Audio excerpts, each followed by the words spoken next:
I love intermittent fasting. It's a really great weight loss tool, but there are certain foods that, if eaten with intermittent fasting, can completely halt your progress and actually cause you to gain weight. Today, I'm sharing those 10 foods so that you can avoid those and make sure that you're achieving your weight loss goals with intermittent fasting. My name's Autumn. I'm a certified clinical nutritionist with my master's nutrition human performance. And that first food is a bagel. One bagel has about 55 net grams of carbohydrates and a crazy high glycemic load of 33. Just for reference, a high glycemic load is 20. So why does this matter with intermittent fasting? It's because one of the main perks of intermittent fasting is that it helps you to naturally tap into fat burning by bringing our fat storing hormone insulin down. Insulin is spiked when we eat sugar and starchy foods. So if you then break your fast with something that's really starchy and really raises your blood sugar levels, then you're completely reversing all of that progress that you just made with your intermittent fast. Not to mention you get this really big spike in blood sugar levels, which then causes a really big drop in blood sugar levels within 1 to 2 hours of eating the meal. And that causes this crazy up and down cycle of cravings and energy spikes and energy drops, ultimately making it so that you're more likely to crave foods that work against your goals. And with that crazy spike in fall throughout the eating window, this can actually trickle into your fast as well and make it so that you are really hungry during your fast and less likely to actually stick to your fast. The second food is fries or French fries. The glycemic load of French fries is about 23, so still considered really high. And fries are just a really common side dish that you see anywhere in America, which means it's really easy to crank up that insulin response from various out to eat meals that pair their meals with fries. The third is chocolate chips. And honestly, this was a personal one for me because this was one I struggled with probably about 5 years ago, because a small piece of dark chocolate likely won't even have nearly enough of the sugar to cause much of an issue at all. However, maybe it's a psychological thing, but chocolate chips are a lot easier to eat more of, probably because they look so small and it's really easy to just grab them and eat them almost like you would chips and not really think of the additive nature of all the sugar in each of those little chocolate chips. But just to put this into perspective, a quarter cup of chocolate chips has about 26 grams of added sugar. And that's just like a small little handful. That 26 grams of sugar is about 2 tablespoons or 6.5 teaspoons of just pure added sugar. And this honestly used to be my kryptonite. I would bring out some chocolate chips while I was cooking dinner, not really thinking about what I was eating. And before I knew it, I would be down like 50 to 100 grams of added sugar. It's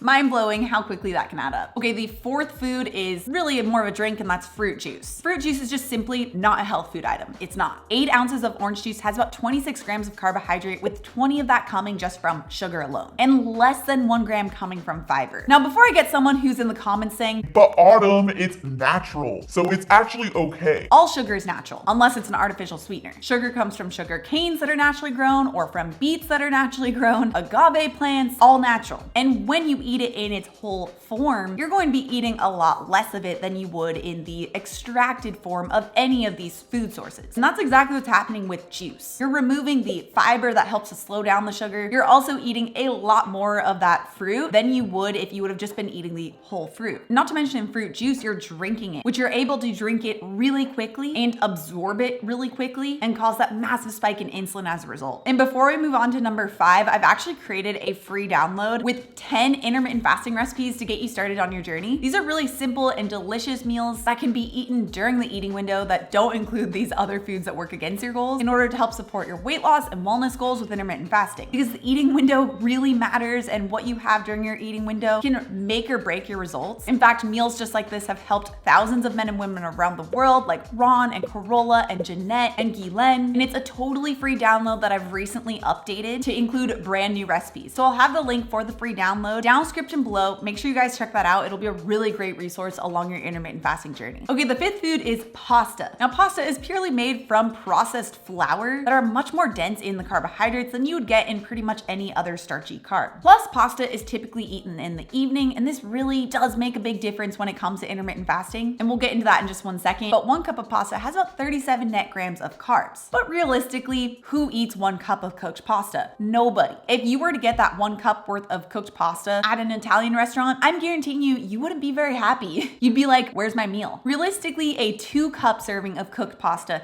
has about 74 net grams of carbohydrates, which is the rough equivalent of about 3 medium-sized baked sweet potatoes. And this amount has a glycemic load of about 26, which is considered high, so you will get that high insulin spike as well. And especially if you're having this as your last meal, spiking the blood sugar right before bed can cause that spike and fall in blood sugar levels, which can leave you more hungry the next day during your fast. But on top of that, this dip in blood sugar levels in the evening causes the body to crank up the stress hormone cortisol in order to help bring that blood sugar back up. And this can throw off your sleep cycle. Not to mention, higher levels of cortisol is related to weight gain around the belly, making pasta just not a good choice, but especially in the evening. The sixth food is rice. Now, 1 cup of cooked white rice has a glycemic load of about 37. 1 cup of brown rice has a glycemic load of about 20. So there is a big difference between the two in terms of how it's going to impact blood sugar and insulin levels, but they are both still considered high glycemic. And just like the French fries, both are common fillers added to a lot of meals, whether it be at home or at restaurants. I have a lot of different swaps that I like to use instead of rice. Some of my favorites being cauliflower rice, shredded cabbage, which cooked in butter is amazing, and a few others, but I do have a video on this, so I'll have that linked up here. Okay, the 7th is ice cream, and even including those keto ice creams. This is particularly devilish because ice cream combines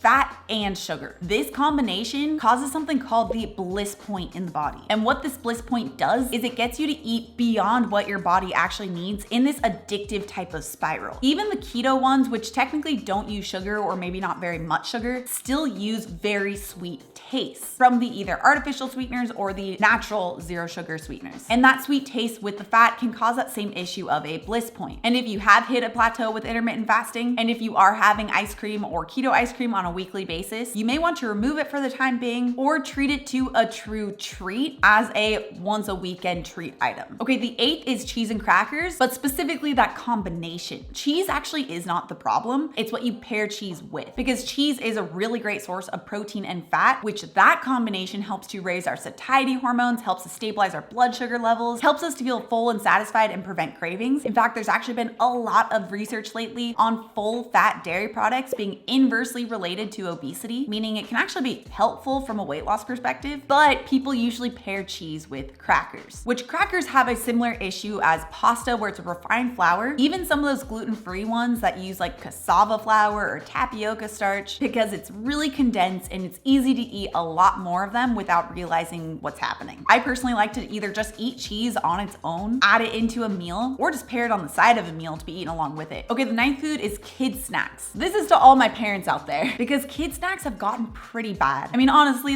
if we really think about it, they've been bad since like the 90s. I mean, when I was growing up, it was all about Gushers and Fruit by the Foot, Goldfish, Cheez-Its. All are designed to be made from pretty much purely carbohydrates that don't raise our satiety hormones and make it really easy to keep eating more and more and more of those snacks, even if you're not hungry. I mean, generally these aren't a good idea for kids, but especially from a weight loss perspective, it's not going to be serving your goals either. Okay, the 10th is protein bars. There's a lot of reasons why I'm not a fan of protein bars, and I've been talking about this since like one of my first videos about almost 5 years ago. But the biggest reason, especially when intermittent fasting is concerned, is that protein bars promote snacking over eating meals. And every time we eat, it does cause the body to spike the storing hormone insulin. Some foods will spike it more than others, but every time we eat, it's just going to happen. Which is why for maximizing results, especially from a weight loss perspective with intermittent fasting, I recommend sticking to meals without snacks, like 2 to 3 meals, no snacks. And protein bars just aren't meals. They just don't have enough nutrients to help you feel satisfied enough to be treated as a meal, which means you're likely going to be hungry within 1 to 2 hours after eating that protein bar, and therefore starting to slip into the path of snacking over having meals. So removing the protein bars and focusing on full satiating meals with intermittent fasting rather than snacking can go miles with achieving a weight loss goal. And there are actually 10 more foods that I just don't recommend with intermittent fasting. You can find those right here. Also, if you're new to my channel and you love the science-backed information, make sure you subscribe right here.